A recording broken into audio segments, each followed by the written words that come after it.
بسم اللہ الرحمن الرحیم۔ کتاب روض الباسم من خلق النبی الخاتم، جلد 2، باب 11، فصل نمبر 13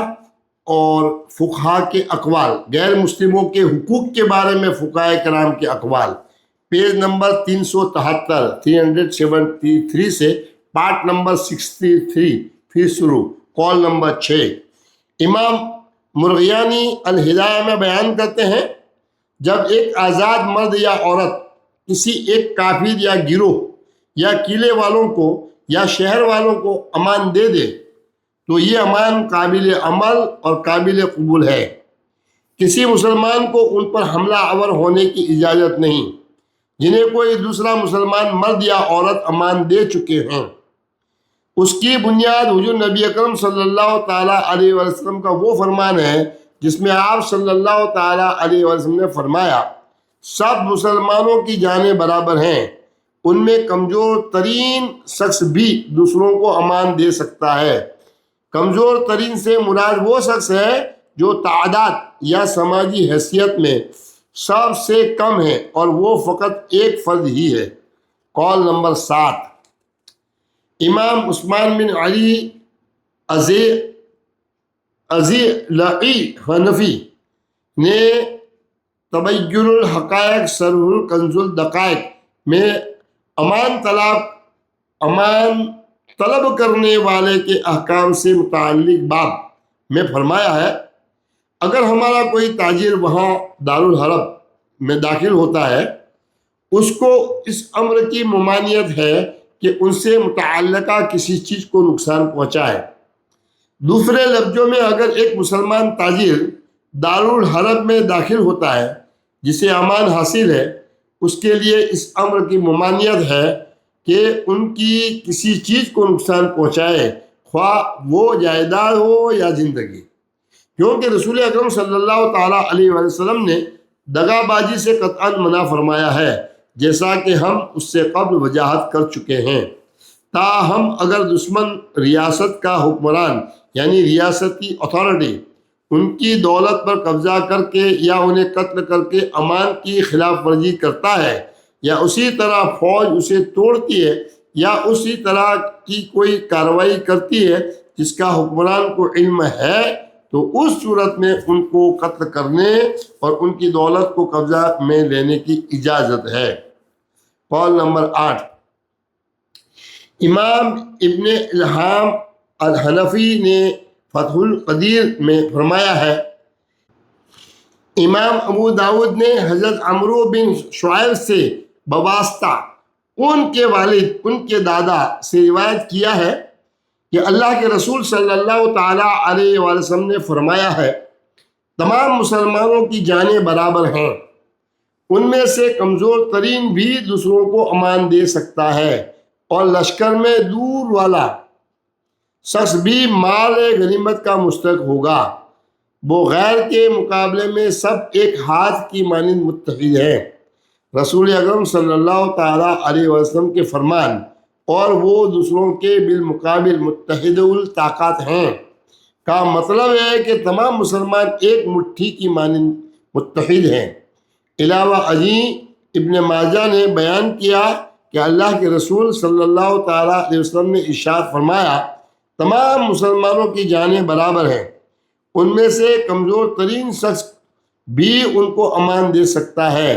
ان میں سب سے دور شخص بھی پناہ دے سکتا ہے، اور وہ ایک ہاتھ کی طرح متحد ہیں۔ اس حدیث میں امام ابن ماجہ نے یرد کی تفسیر امان دینا کی ہے، اس لیے حضور نبی اکرم صلی اللہ تعالیٰ علیہ وسلم کی ارشاد گرامی کے مطابق اس کا مطلب ہے کہ تمام مسلمانوں میں سے ہر کوئی امان کے طالب کسی بھی غیر مسلم کو امان دے سکتا ہے، یہاں تک کہ ہر خاص و عام امان دینے کا حق رکھتا ہے۔ مالکی فقہا کے اقوال۔ قاضی ابو محمد عبد الوہاب البغدادی مالکی بیان کرتے ہیں، مسئلہ حالت جنگ میں امان اگر ایک غلام بھی دے تو وہ قابل عمل ہے، خواہ اس کے مالک نے اسے اس کی اجازت دی ہو یا نہ۔ برخلاف امام ابو حنیفہ کے ان کے اس فرمان میں اگر اس کے مالک نے اسے اجازت نہیں دی تو اس کی امان قابل عمل نہیں۔ پہلی رائے کی بنیاد حضور نبی اکرم صلی اللہ تعالیٰ علیہ وسلم کا فرمان مبارک ہے کہ ان کو امان دینے کا معاہدہ ان کا ایک غلام بھی کر سکتا ہے۔ یہ بھی روایت کیا گیا ہے کہ ان میں کم ترین شخص بھی انہیں پناہ دے سکتا ہے، تاہم جنگ کے دوران امان دینے کا جواز اجازت لینے سے مشروط نہیں۔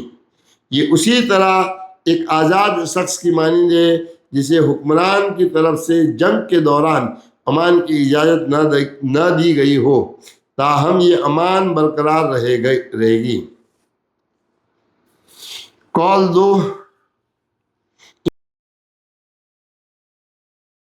امام ابن عبد البر المالکی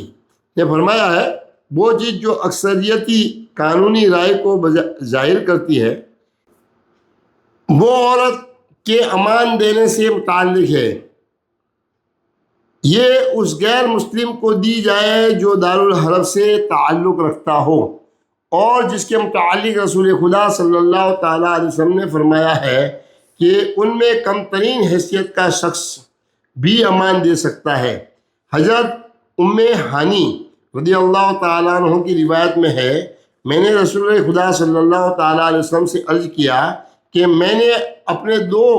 برادران نسبتی کو پناہ دی ہے، جبکہ میرے بھائی علی کی خواہش ہے کہ ان دونوں کو قتل کر دیا جائے۔ رسول اللہ صلی اللہ تعالیٰ علیہ وسلم نے جواباً واضح الفاظ میں فرمایا اسے ایسا کرنے کی اجازت نہیں، ہم نے اسے پناہ دی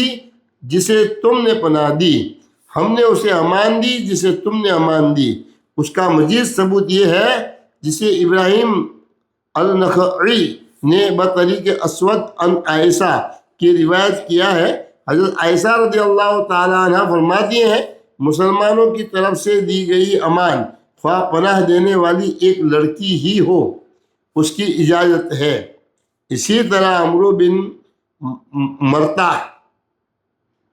کی حدیث جو حضرت عائشہ رضی اللہ تعالیٰ عنہ سے مروی ہے کہ رسول اللہ صلی اللہ تعالیٰ علیہ وسلم نے فرمایا مسلمانوں کی طرف سے دی گئی امان ایک ہی ہے خواہ پناہ دینے والی ایک لڑکی ہی کیوں نہ ہو، چنانچہ اس کے خلاف ورزی مت کرو۔ ہر دھوکہ باز کے لیے ایک جھنڈا نصب ہوگا جس سے قیامت کے دن وہ پہچانا جائے گا۔ جہاں تک ایک غلام کی طرف سے امان دینے کا تعلق ہے، امام مالک، امام شافعی اور ان کے اصحاب، امام ثوری، امام اوزاعی، امام لیث بن سعد، امام احمد، اسحاق، ابو ثور اور داؤد سب متفق ہیں کہ اسے دی گئی امان جائز ہے خواہ جنگ میں حصہ لیتا ہو یا نہ لیتا ہو۔ امام محمد بن حسن شیبانی کا بھی یہی قول ہے۔ امام ابن رشد القرطبی البیان والتحصیل الشرح والتوضیح والتعطیل میں فرماتے ہیں کہ حضرت ابو سفیان کے اسلام لانے کے بعد حضرت عباس رضی اللہ تعالیٰ عنہ نے عرض کیا یا رسول اللہ ابو سفیان فخر پسند کرتا ہے، آپ اسے کچھ عنایت فرمائیں جو اس کے لیے قابل فخر ہو۔ اللہ کے رسول صلی اللہ تعالیٰ علیہ وسلم نے انہیں فرمایا اچھا، جو کوئی ابو سفیان کے گھر میں داخل ہو گیا وہ محفوظ ہے، جو کوئی اپنے گھر کے دروازے کو بند کر لے وہ بھی محفوظ ہے، اور جو کوئی خانہ کعبہ میں داخل ہو گیا وہ بھی محفوظ ہے۔ یہ امان آپ صلی اللہ تعالیٰ علیہ وسلم کی طرف سے تمام اہل مکہ کو فتح مکہ کے بعد دی گئی جنہوں نے جنگ میں حصہ نہیں لیا تھا۔ 4 ابو الحسن علی بن سعید الرجراجی مناہج التحصیل میں فرماتے ہیں اگر ایک غیر مسلم مہاجر ہم مسلمانوں کے پاس اپنی کچھ دولت جمع کرواتا ہے اور اپنے آبائی علاقے میں چلا جائے اور مر جائے، اس کی دولت لازمی طور پر اس کے وارث کو لوٹائی جائے گی۔ اسی طرح یہی شخص اگر مسلمانوں سے دوران جنگ مارا جاتا ہے تو ہم اس کی وہ رقم جو بطور امانت ہمارے پاس ہے اسے اس کے ورثاء کو واپس کر دیتے ہیں۔ 5، حضرت ابو عبداللہ خرشی المالی کی شرح مختصر خلیل میں فرماتے ہیں غیر مالک کے لیے اس کا سامان خریدنا ناپسندیدہ ہے، یعنی اگر ایک غیر مسلم مال غنیمت کے طور پر محارب کی کسی ایسی چیز کو قبضے میں لے لیتا ہے جو پہلے کسی مسلمان یا ذمی کی ملکیت تھی، خواہ یہ دارالحرب میں ہو یا کسی اور مقام پر، پھر وہ ہمارے پاس مسلم ملک میں آتا ہے، اسے اپنی جان کی امان حاصل ہے اور اس کے پاس مذکورہ چیز موجود ہے جو اس نے مال غنیمت کے طور پر حاصل کی تھی، تب اس صورت میں اس چیز کے اصل مالک یعنی مسلمان یا ذمی کے علاوہ کسی دوسرے کا اس سے خریدنا ناپسندیدہ فعل ہے۔ جہاں تک اصل مالک کا تعلق ہے اس کے لیے یہ ناپسندیدہ فعل نہیں، اس کے لیے اپنی جائیداد واگزار کرا لینے کی اجازت ہے، جبکہ دوسروں کے لیے ایسا کرنے کی اجازت نہیں۔ یہ جائیداد اصل مالک بھی خریدے بغیر حاصل نہیں کر سکتا، یہ اس لیے ہے کہ غیر مسلم محارب امان حاصل کرنے کے باعث اس کا مالک بن چکا ہے، بالفاظ دیگر امان کے حصول نے اسے ان چیزوں کا مالک بنا دیا ہے۔ قول 6، شہاب الدین انفراوی المالی کی فواکہ الدانی میں فرماتے ہیں ایک غیر مسلم محارب کے خون بہانے کے امکان کو روکنے کے بارے میں ابن عرفہ نے وضاحت کی ہے، جبکہ وہ مختصر وقت کے لیے اسلام کی عملداری میں رہے، اسے متفقیہ قانونی تحفظ حاصل ہے۔ ایک کمزور ترین مسلمان کو اجازت حاصل ہے کہ وہ چند غیر مسلموں کو اس وقت تک امان دے جب تک وہ سیدھے راستے پر قائم ہیں اور ایسا کرنے کے فوائد سے آگاہ ہیں، خواہ وہ شہادت و گواہی دینے کے قابل نہ ہوں، اس کی امان قابل عمل ہے، خواہ وہ حکمران کی اطاعت سے بے دخل کر دیا گیا ہو۔ کچھ مسلمانوں کی طرف سے امان دینے کے فوائد سے بہرہ مند کرنا دراصل معاہدے کو مکمل طور پر برقرار رکھنا ہے، چنانچہ کسی کو بھی اس بات کی اجازت نہیں کہ وہ غیر مسلم محارب کو نقصان پہنچانے کا ارادہ کرے۔ ایسا کرنا رسول اللہ صلی اللہ تعالیٰ علیہ وسلم کی فرمان کے مطابق ہے، جیسا کہ آپ صلی اللہ علیہ وسلم نے فرمایا مسلمانوں کے خون کی حرمت آپس میں برابر ہے اور ان کو امان دینے کا معاہدہ ایک کمزور ترین شخص بھی کر سکتا ہے۔ القول الفقہاء شافعیہ، شافعی فقہاؤں کے اقوال۔ 1، امام شافعی کتاب الام میں فرماتے ہیں جب ایک بالغ آزاد یا غلام مسلمان، چاہے وہ محارب ہو یا غیر محارب، یا کوئی عورت کسی غیر مسلم کو حفاظت کی امان دے تو یہ شرعی طور پر جائز ہے، اسے تسلیم کیا جائے گا۔ 2، امام شافعی مزید کہتے ہیں کچھ لوگ وشوخ سے کہتے ہیں کہ ایک غیر مسلم محارب اور جنگجوؤں کو ایک مسلمان مرد یا عورت کی جانب سے امان دیا جانا شرعی طور پر جائز ہے،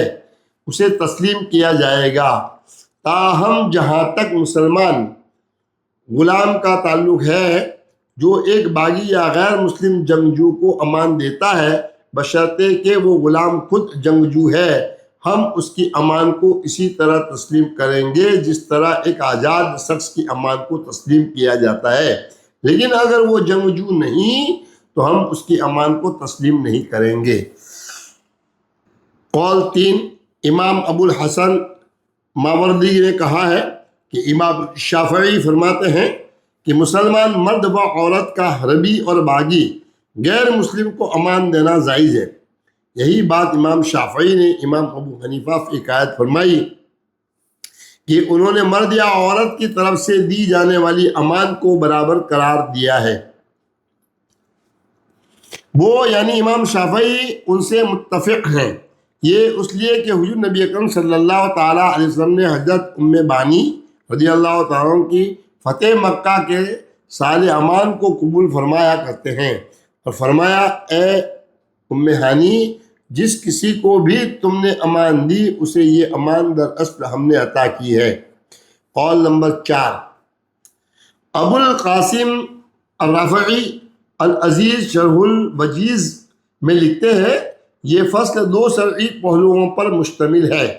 اس میں ایک پہلو یہ ہے کہ مسلمانوں کی آبادی میں لوگوں کو اجازت ہے کہ وہ صرف ایک غیر مسلم شخص کو جان کی امان دے سکتے ہیں، یا محدود تعداد میں غیر مسلموں کو، یا ان میں اکٹھے لوگوں کو، مثلا 10